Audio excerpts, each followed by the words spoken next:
حضرت عیسیٰ علیہ السلام ان کا وصیت نامہ، اس کے اندر یہ بات درج تھی،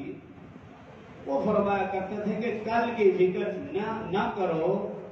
تم دیکھو چیونٹی، اللہ اسے بھی تو رزق دے رہے، اگر تم کہو کہ چیونٹی کا کیا رزق، تو پھر تم چرند پرند کو دیکھو، اللہ انہیں بھی رزق دے رہے،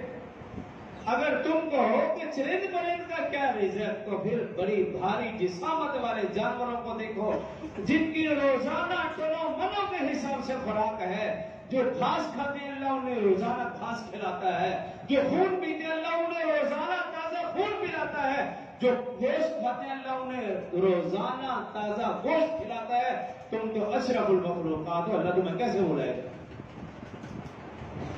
میری اور آپ کی فکر رزق کمانے میں، اور پریشانی بھی یہی ہے کہ رزق پورا نہیں ہو رہا، حالانکہ وَمَا مِن دَابَّةٍ إِلَّا عَلَى اللَّهِ رِزْقُهَا 12ویں سپارے کی پہلی آیت، اللہ فرما رہے ہیں رزق میرے ذمہ، یہ میں ہر حالت میں ہر صورت میں رزق دے کے رہوں گا۔ ہمیں تو ٹینشن ہونی نہیں چاہیے، لیکن ہمیں یہی ٹینشن ہے کہ رزق اور دوسرا کہ مجھے کوئی نقصان نہ پہنچا رہا، یہی دو پریشانیاں ہیں۔